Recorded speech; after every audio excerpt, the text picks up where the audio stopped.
So today we're going to look at some tricks on how to memorize the trigonometric identities. First, what I have here is called the magic hexagon. It's just basically a hexagon with the number 1 in the middle. And so that the magic hexagon would work, we have to place the trigonometric identities like this.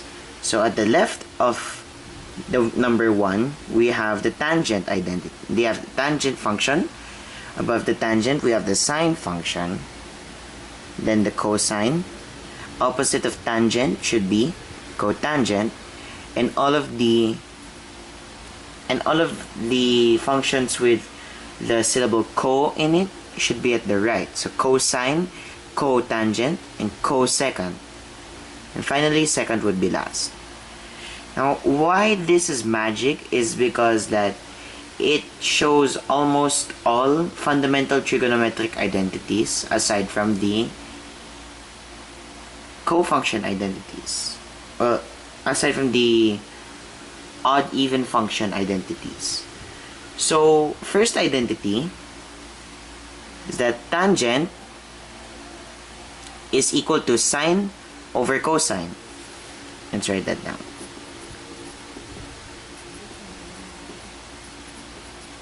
Tan equals sine over cos. Next, sine is equal to cos over cot. Sine is equal to cos over cot. Cos is equal to cot over cosecant. Cos is equal to cot over cosecant. Cot is equal to cosecant over secant. Cot is equal to cosecant over secant. Cosecant equals secant over tangent. Secant over tangent. And finally, secant is equal to tangent over sine. Secant is equal to tangent over sine. Now that's one part of it. Going counterclockwise, it's also the same. So this becomes cos is equal to sine over tan, sine is equal to tan over secant, tan is equal to secant over cosecant, secant is equal to cosecant over cot, cosecant equals cot over cos, and cot equals cos over sine. Now there's another identity, and those identities are actually called quotient identities because it's one trigonometric identity expressed as the quotient of two other trigonometric identities. Now, how about the product identity? Now, the product identity works by multiplying two trigonometric functions together. So, for example, here, tan times cos is equal to sine. So, it's like this. Goes from here and then there. So these two are the factors, while the one in the middle is the product. So sine times cot equals cos. Cos times cosecant equals cot. Cot times secant equals cosecant. Cosecant times tan equals secant. And finally, secant times sine equals tan. Now that's not all of the multiplication identities. There are very special ones called the reciprocal identities, such that if you multiply two trigonometric identities together, they would result in a 1. And how we can do that is by looking at the opposite ends of the hexagon. So for example, tangent and cotangent, when you multiply them together, they become 1. So tangent, tan times cot equals 1. Sine times cosecant equals 1. And secant times cosine equals 1. Now those are the multiplication identities. There are two more identities that this hexagon can make. Those are called, first we're going to look at Pythagorean identities. Now how do we see that? First, let's square everything. So this becomes sine squared, cosine squared. Okay. Let's square everything.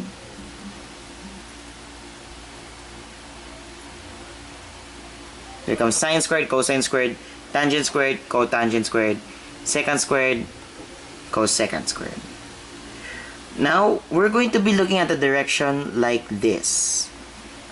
And here, like this. And here, like this. Now, what we do is, the two ends of the tail of the arrow, those are the addends. So we add them.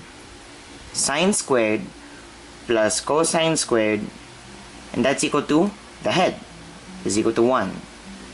Here, tangent squared plus 1 is equal to secant squared. And finally, 1 plus cotan squared equals cosecant squared. And those are the Pythagorean identities. There is one other identity I want to show you using the hexagon, and those are called co-function identities, meaning they are identities that can be expressed by the other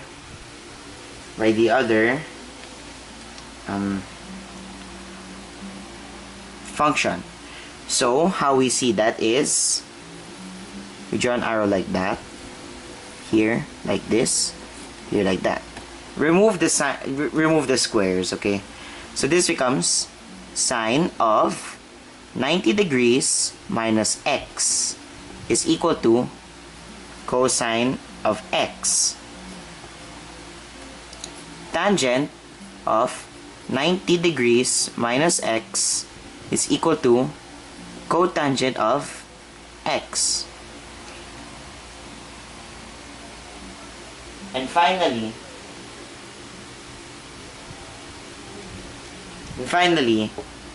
secant of 90 degrees minus x is equal to cosecant of x. Now, that's it for the magic hexagon, but there are other trigonometric identities that are not placed there. An example is the odd function, even function identity, or the opposite angle identity, although there are only 3 of them. So, sine of negative x is equal to negative of sine x. That's one opposite angle identity. The other one is cosine of negative x is equal to cosine of x. And finally, tangent of negative x is equal to negative tangent x, as sine negative x and tangent negative x are even functions. So if you want to see what secant of negative x is, well, secant negative x is equal to 1 over cosine of negative x, which is equal to 1 over cosine x. How about cotangent of negative x? That's equal to 1 over tangent of negative x. So it's equal to negative of 1 over tangent x, which is equal to negative cotangent x. And here that's equal to secant x. And finally, what is cosecant of negative x? And that's equal to 1 over sine of negative x, which is equal to negative 1 over sine x, which is equal to negative cosecant x. Now those are all of the trigonometric identities. Now, what if, for example, you do not remember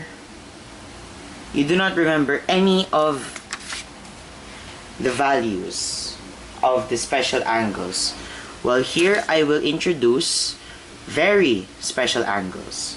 And those very special angles are 0 degrees or 0 radians, 180 degrees or pi radians, 270 degrees or 3 pi over 2 radians,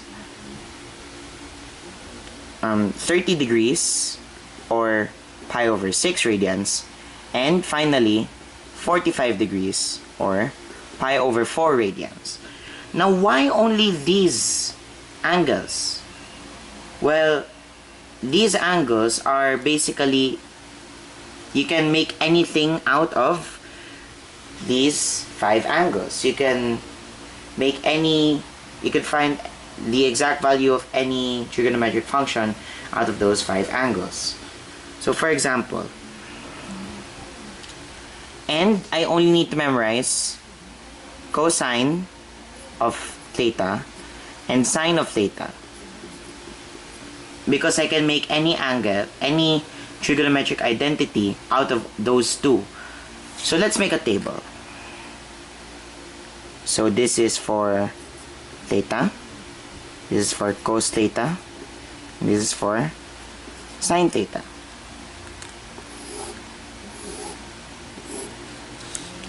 Now, let's start with 0. 0, I know that the point is 1, 0. So, cosine 0 is 1, sine 0 is 0. How about pi radians? Well, pi radians, you're just going to flip. You're just going to flip it. So, negative of 1 is equal to negative 1. Negative of 0, that's still 0. How about 3 pi over 2 radians?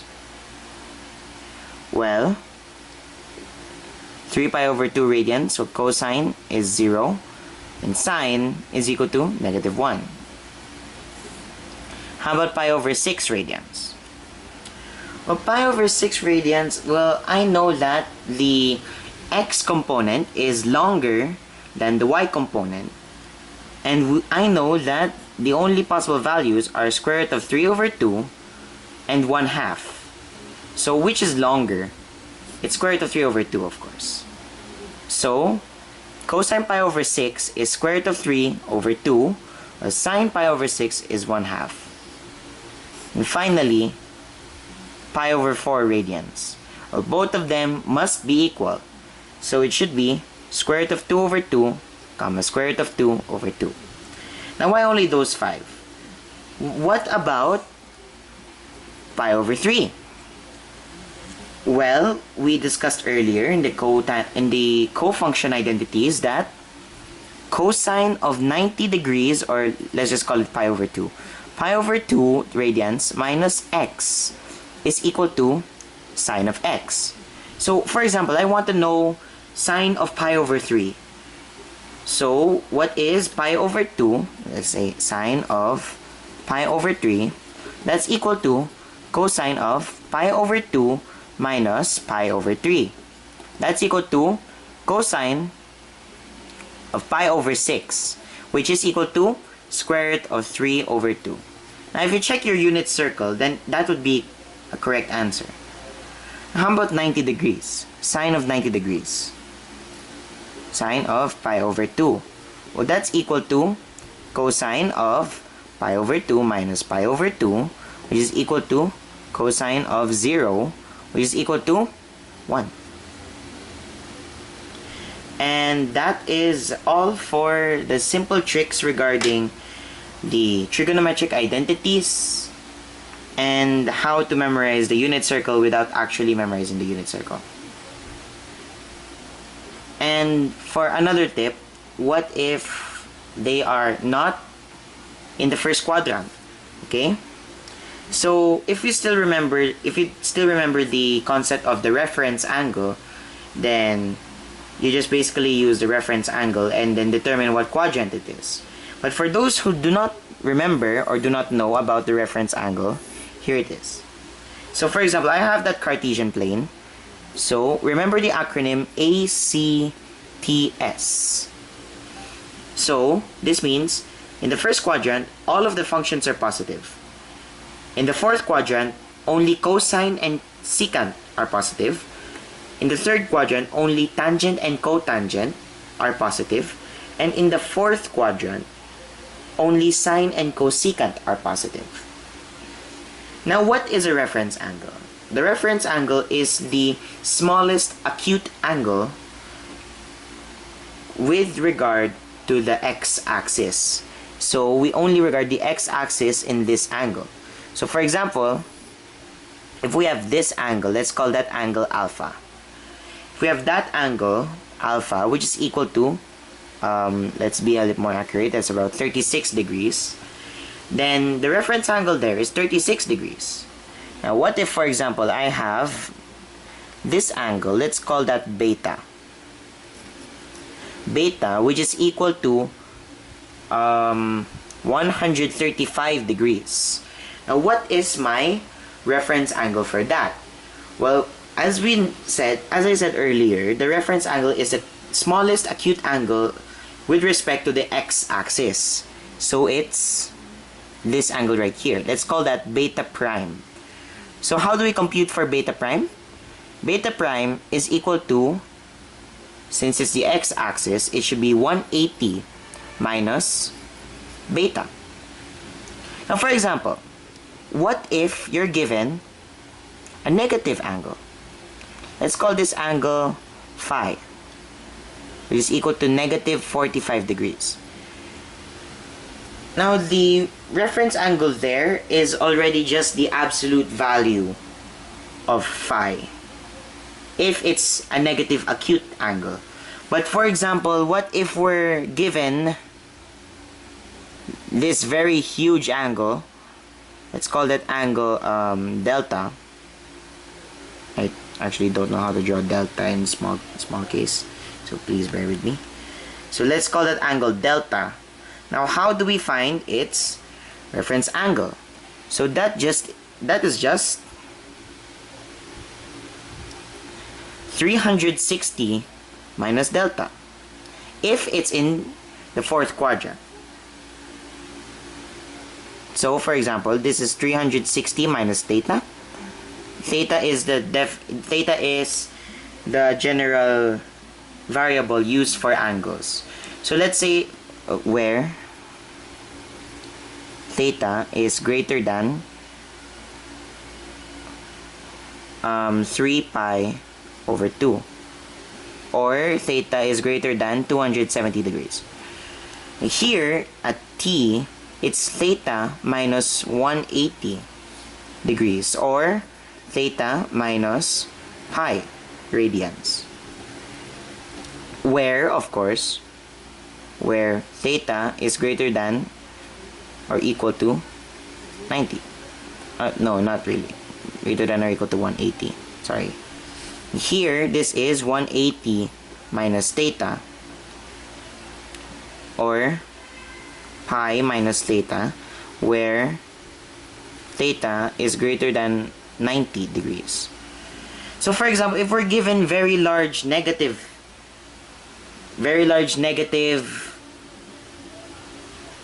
angles, then we just use the concept of coterminal angles. Now if you remember what a coterminal angle is, then we just use that concept. But if you do not remember or you do not know what a coterminal angle is, well, it just basically has the formula theta plus k of times 2 pi, where k is an element of a set of integers. Okay, so for example, if we're given theta equals negative 45 degrees, then look for the largest coterminal angle, the smallest positive coterminal angle. So how we do that is theta plus 2 pi, or theta plus 360.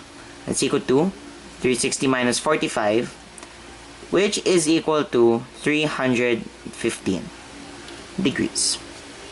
So that's it. Those are some tips on how to use the trigonometric functions properly.